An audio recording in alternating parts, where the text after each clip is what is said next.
të gjithë falendrimet më të sinqerta dhe absolute, i takon madhërisë Allahu Gjeleshanu Gjelle Gjelalu, i cili na i ka bërë të dashur imanin, islamin, Kur'anin, dhe atë na ka zbukuru në zemrat tona, e më pastaj dërgojmë selame dhe salavate bi Muhammedin alayhi salatu wassalam, bi familjen e tij të dashur, mbi shokët e tij besnik dhe fisnik, dhe mbi gjithë ata të cilët e ndjekin dhe e përcjellin dhe e trasojnë rrugën, mësimet, porositë dhe mesazhet e tij deri në ditën e fundit të kësaj bote.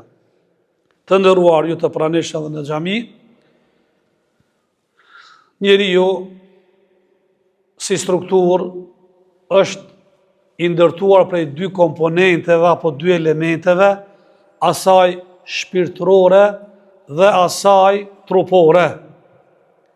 Secila prej këtyre dy landeve mundohet dhe përpiqet që ta baj satelit për veti, ta qeverise dhe ta sunoje, varësisht kush është më i fuqishëm dhe më i ngritur, më avancuar, e merr në komandat. E trupi njeriut i ka disa kërkesa, i ka disa nevoja, që ato nevoja gjithmonë kanë bëjnë me anën e poshtën të tokës, nga se e ka zanafilën në tokë, kështu thot Zoti, njeriu ne kemi krijuar nga balta e thatë. Edhe është më tepër, më senjor, me vdekjen njeriut, trupin ku e vendosim në tokë. Aty ka vendin, aty ka regjinën, aty kthehet. Shpirti lartësohet lartë, e sidomos nëse ka qenë prej të mirëve, ngritet lartë, se aty e ka vatanin dhe adheun e parë. Sikur se trupi ka kërkesat, nevojat, epshet, orekset, apetitet, ashtu dhe shpirti njeriut ka kërkesa, ka nevoj, ka dëshira dhe ka ëndra. Ky Ramazan ka ardhur për t'ia plotësuar ketë ato nevojat dhe kërkesat shpirtit. Edhe pse na pak e shijojmë, po me gjitha ta, ndjejmë një kënaqësi bombastike, sa të rahatshëm, sa të lumtur, sa mirë, sa që na vjen ndonjëherë me thonë me gjuhën tona, po të ishte ta njëtë Ramazan, do ta kishmi pranuar, sa mirë, sa kënaqësi është, një ambient, një kopsht, për plot kënaqësi. Edhe ata vetëm për faktin se e kemi liru pak shpirtit, pak atë grykën edhe t'u frimu, aparon më ndryshe, me këto kënaqësit. Po zatën, njeriu, kur tash shpirtërisht kështu i ngritur, ai ka dëshirë, e ndjen veten rahatijen në vendet të ubime të adhurimeve. Po në mungesë të shpirtit të mirë, në mungesë të zemrës të pastër dhe të qiltër, neve na duan ka të rënda edhe adhurimet dhe vështërsitë. Ama shpirtin kur ta kena në nivel të duar, as qëndrojmë i pahaje, e frenojmë veten nga pija, madje edhe me bashortën ato që kena nevojat, vetëm që të dalmi nga vëndimtar, ndaj egos edhe ndaj epshit. Edhe njerë t'i kthejmi, kënaqësitë shpirtërore që jep muaj Ramazanit janë të papërshueshëm. Po thash, shpirti, kur ngritet dhe zemra, po, atëherë kena për ta shijuar. Jo rastësisht e ka thënë një fjalë Othmani radhiyallahu anhu, po ti kishmi zemrat e pastërta, kurrën e kurrës nuk do të kishmi ngopur nga leximi i Kuranit. Po kemi vështërsinë e zemër, kemi dashuri të madhe ndaj dunjas, lakmia e madhe, rivaliteti mas dunjajës.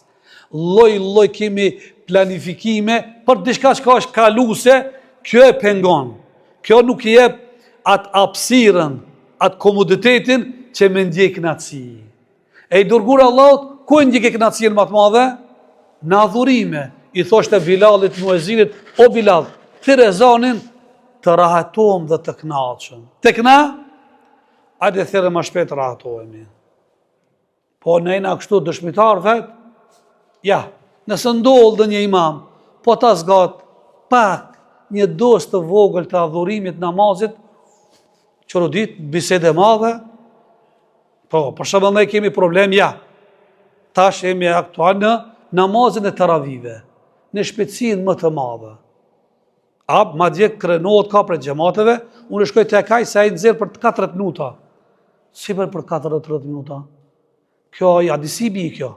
Kjo bie sikur se procedura e shpejt, brza postavka. Çka të gutyje? A nuk kanë frikë këta imam dhe këta o xhallar nga ajeti që është shumë friksues dhe triksues, që thot Allah, "Fawailul lil musallin", mirë për ata që ka falen. A ka kështu në Kur'an? Po, është prej sureve të fundit gati aty, ku Allah e përmend "Ra'ayta alladhi yukadhibu bid-din". A ki pat o ti Muhammed, atë njeri i cili e përgënjeshtron botën tjetër, nuk ka thot botë tjetër. Kush ka shku atje? E për na treguar, po ka shku, i dërguari i Allahut, pejgamberi jon, ka shkuar atje lart në xhenet dhe në xhenem në botën tjetër, në natën e Miraxhit dhe të nesër ne ka përshkruajtur në formë detale. Ra'ayta alladhi yukadhibu bid-din. A ki pa ti Muhammed atë njeri i cili e përgënjeshtron, ai nuk e beson se ka mu taku me krijuesin. Ra'ayta alladhi yukadhibu bid-din, fadhalika alladhi yad'u al-yatim. Kjo është pikërisht ky njeri, çaj soje i cili e dëbon jetimin. Nuk ka ai shpirt human, solidar me përkra jetimin, po dhe nëse jo me pare, ja përgjet paktën kokën. Qëre?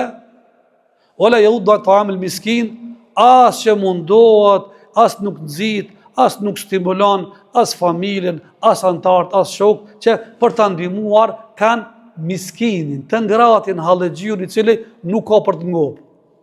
E pastaj vazhdon ky ajeti, që është friksues dhe kërcënues, "Fawailul lil musallin, alladhina hum an salatihim sahun", mirë për ata që ka falen dhe gjatë namazit janë të pakujdesshëm. Çka i bie këtë pakujdesshëm? Ky fal, jo që s'fal. Imagjinoje, ai që fal, po nuk i jep hakun, ashtu siç duhet, me kriter dhe me këtë, ky qenë ka i friksuar dhe kërcënues nga ana e Allahut. Çka të themi ata që fare nuk falen? E tash me pyetja, këtë ajet ato imamët duhet vetës. Ku ka thua vallë, mos javë nën ombredhën e këtyj ajetit fisnik, mirë për ata që ka falë namazin, të pakujdesshëm. Pa ka ma pakujdesshëm kur mundohet ta falë namazin me shpejtësinë më të madhe. Para krijuesit. Ne kemi thënë çdo herë, bëni krahasim edhe sheni ilustrim. Imagjinojmë i dalti kryetarit apo drejtorit që është përgjegjësi jot me atë firmën dhe kompaninë, edhe të bash gjeste dhe lëvizje, edhe komunikim bisedë të shpejt, në mënyrë kështu mekanike. Çka thot ai? Largojmë këtë çmendur. Largojmë kjo as nuk e meriton tek unë në punë. Hajde. E tash këta duhet se tek ne edhe si në namazti. Shpejt, të bëjmë shpejt pas të dalmi jashtë, të qëndrojmë me orë të tëra, na për çajtor dhe kafe apo mendet, kemi kohë për ata jo. Këto janë alarmante, që ta bën me di se akoma na nuk kemi nevojë për një ndërhyrje pak më serioze. Ta çojmë pak vetë. Sigur se nuk jemi kandidat të qëndrojmë me krijuesin. A jemi kandidat të rrimi për çaj, për kafe, për muhabete, boshe, kota e ku e diçka. E po është një rregull gjeneral që Zoti nuk bën kompromis dhe nuk e toleron. Inna Allah la yughayyiru bi qaumin hatta yughayyiru ma bi anfusihim. Zoti nuk e ndryshon gjendjen, situatën, rrethanën një shoqërie e popullit përdesë ata nuk e ndryshojnë brendësinë e vet. Këtë varet prej neve. Ne mund të afrojmë oferta të mira për mësuese, edhe ne mund të afrojmë modele jo të mira. Çdo se varet prej neve. E ne kemi nevojë tash. Ramazani është mundësia më e artë, më e mirë, për faktin se janë të mbyllë shejtanët. E shihni ju se ja Ramazani është shans më e madh, më e mirë se me të vërtetë janë mbyllë. Për faktin më të mëdha është se në Ramazan i falmi ka 30 recat. Jashtë Ramazanit nuk falmi. Kush ta ban këta? Se shesa ambienti në këtë muaj sezon, diçka frymon më ndryshe. E po tash është mundësia se mas Ramazanit do lirohen djajet dhe shejtanët. Pastaj nuk kemi kohë për asgjë. Barëm të paktën ta mbushmi si atë rezervarin, mos ta lajmë në të kuqe se rrezikojmë, lëvizjet tonë e këta kur ta mbushmi na, qëre, e deponojmë siç duhet, pastaj sfidat, ballafaqimet, sprovat, krejt i kalojmë fortunat me mundësinë më të mirë që e posedojmë. Andaj unë kam dëshirë të ngresme pak nivelin e adhurimit se na jep shumë do avantazha shpirtërore ki muaj që nuk na pas kush tjetër. Po keve i mençëm, ditë i përvetësosh, ditë i përfitosh. Dish me marr për veten tonë, për ndryshe do ikin edhe zvin, sikur që thot populli, njerë kalon mini na për mustaqe, pastaj nuk kalon. Mujt në vit njëra është Ramazani, nuk ka çdo herë. Mas këtij nuk ka, ma du të presim 11 muaj, nuk e di sa do jemi gjallë, a ban e gjeli sa bara nuk ban, se do qofë lësë Allah në madhuruar të na vedisoje, të na ngrije nivelin e vedisimit.